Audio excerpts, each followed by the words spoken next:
begin with, because Corey's not suicidal. He had depression, but he wasn't suicidal. You know what I mean? Yeah, I mean, he's been out here, ride or die, on this south side for so long. I mean, if he was going to do something to himself, I would have assumed, with what I know about him, a long time ago. He was a tough bird.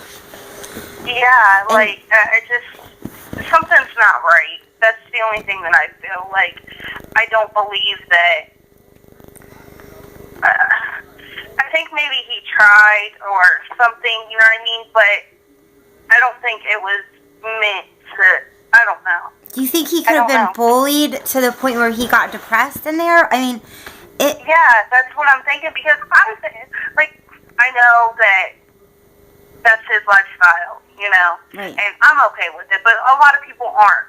Right. And I believe that, like, people like that should have, like, a different tank. Like, yeah, so he wasn't in a gay dorm or a transgender dorm or any... No, he was in general population. This is what I was told. I was told, and, you know, there's so many stories going around. So, this is just the words of other people. Yeah. I was told that he was in general population. He was fine because his brother was in there, and his brother was making sure, like, he got everything he needed because he was a runner. Okay, good. And then something was found, or some contraband of some kind was found, and he got moved along with, like, 3 other people because they didn't know whose it was.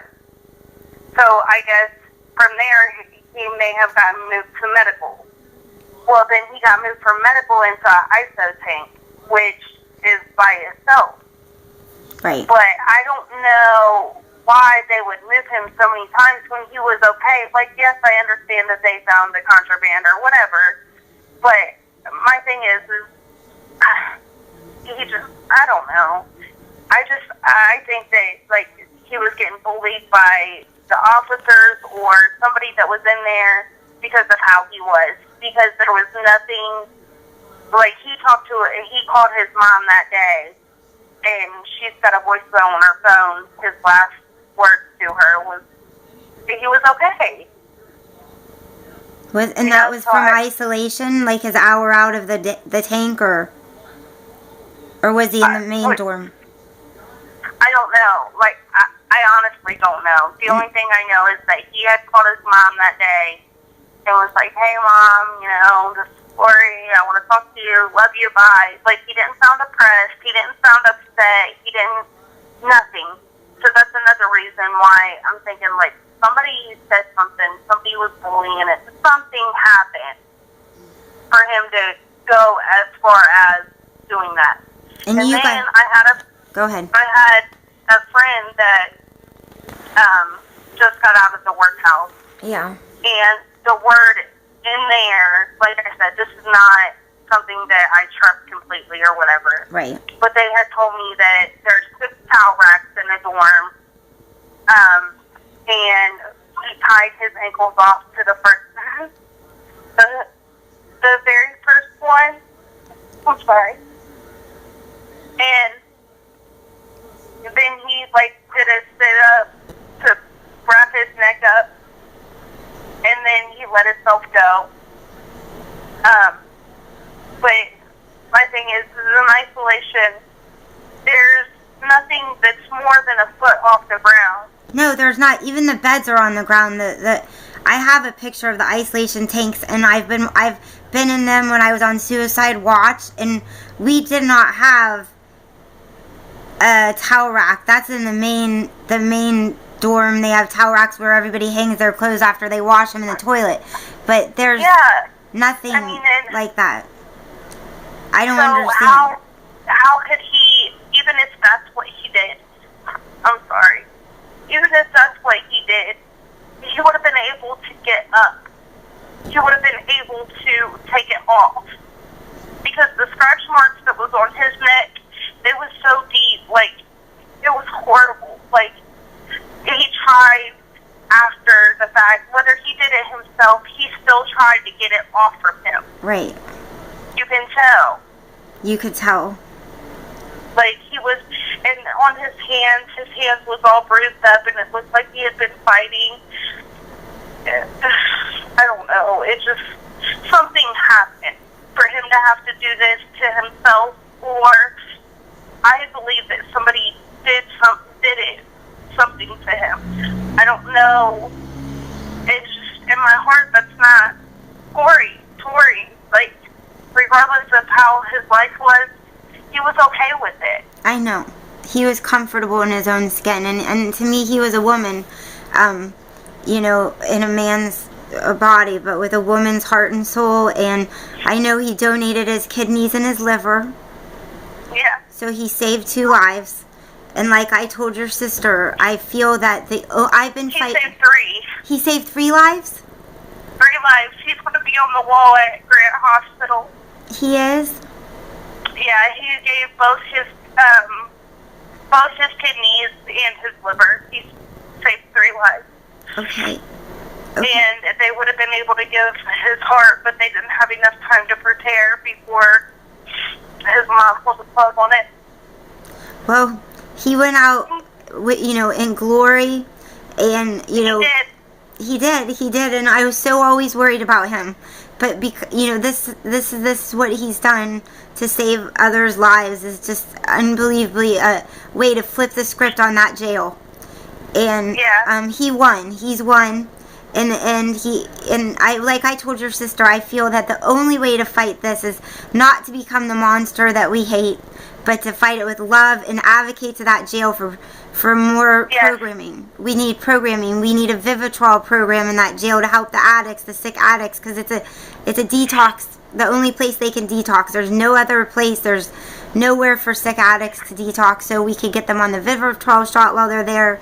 We can tell his story, share his story, and the jail has a chief that I've been forming a relationship that I know he cares. When families outreach to me, I can call him now. I have an open line of communication. So as much as I've been putting that jail on blast, and when I was in there, it was under the care of Carnes. This jail's been going down it's been allowed to go down the drain for years and years. Yeah. And this problem is so bad that the new jail will be built. It's going to have a Mommy and Me program, but that's not till year 2015. So I told that chief the jail needs to be treated as a mental health institution and a place for addicts.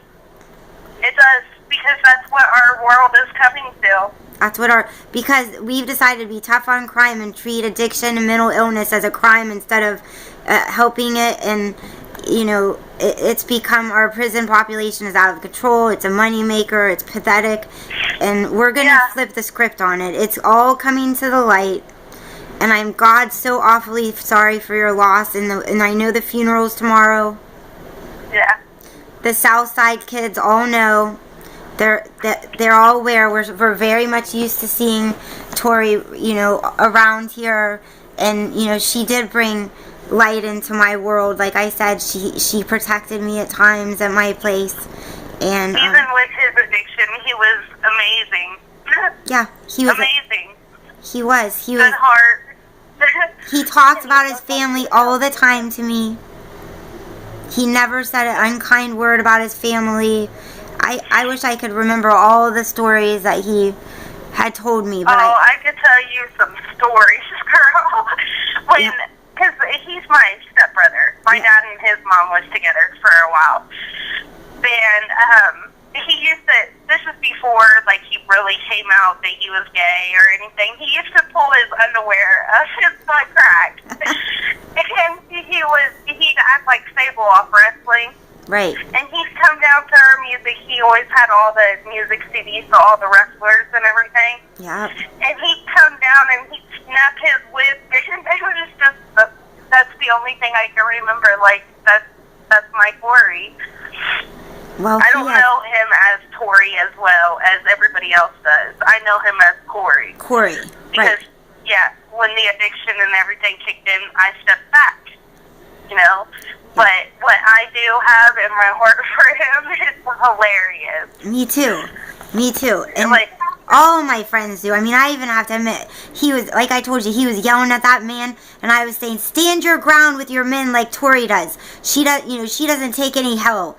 we're, you know, from, she doesn't take heck from men, and we all need to take a lesson from her. And, you know, I'm glad you have happy memories. It's okay when your loved one becomes to the point of you're enabling, not stabling. You do too have to cut them loose and let God deal with what's going on in their addiction. And in this case, if something happened in the jail, I don't know what. I wish I could get you the answers. You called the news, and then your sister found me, and I'm here for you guys to share his story, to, you know, connect you guys, to just be here as a support system. I've been fighting this jail so long. I wrote a book about it.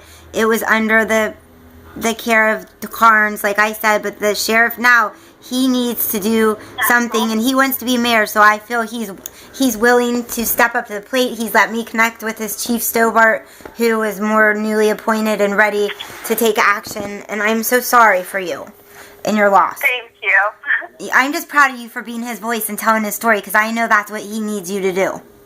That's all I wanted to do. That's what you got to do. And I'm going to make a YouTube story, or, you know, video out of this. And I already posted your sister's story on my Facebook page with her permission. And I'm going to make a YouTube out of this. My whole Facebook page is sharing your sister's story. And she did the same thing. You both are just alike. You both have told his story in great, wonderful detail and done him proud. Thank you. You're welcome. My mom went through this when I was in the jail. 11 months I was screaming, crying to her, help me, Mom. She was calling the news. She was calling the hospitals. People were dying in front of me. And nobody helps. Nobody cared. Nobody helps. I don't know why this is happening, why it's allowed to go on. I just know that great, great pain ignites great, great change. Yes. All through the history of the world history, that when things get this bad, it blows and it goes the other way. God wins in the end. It's already written. The devil loses. We just have to do our part, put action behind the words, okay? Exactly. And you find me on Facebook if you need me. And, you know, I'm right here always, just doing my thing, the same thing, families of the incarcerated. I might have to connect you with a family member of an incarcerated going through this in the jail that might need to talk to you guys. That's fine. Thank you, because I cannot take all these calls by myself, and there's so many of us that need support. Yes, you can, anything. Thank you. Anything. I'm having a community meeting for In the Name of Justice at the end of March, and I would love for you to be there, so I'll invite you and your sister, okay? Okay. I would come to the I'll be funeral. there.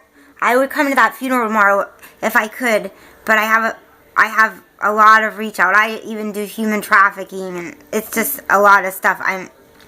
You'll see. That's fine. No, I'm going to not video the funeral part, but I'm going to video the voice, like just the sound of it for his brother, because his brother gets to go see him, but he's not able to attend the funeral. Oh, he has to go through the jail? Yeah. I had friends from prison who had to do that. They cuff him up and let him spend an hour alone with them. Yeah, so I'm going to the voice part of it. I'm not going to videotape the funeral part, but the voice of it, I'm going to do it for his brother. Okay. Okay, good. We should turn that into some kind of memorial or YouTube video.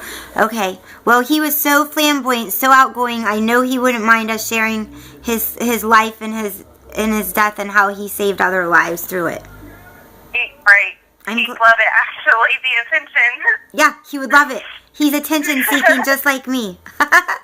Yes. But I try. God made us this way for a reason, and we have to use it, you know, the way he wants us to. So I love you, and I'm here for you. I'm glad to end my night talking to you, and I'm going to go head off to bed and start this again tomorrow. All right. Thank you so much. You're welcome. I'm Amy Wickes. If you need me, that's my Facebook page is under Amy, Wickes.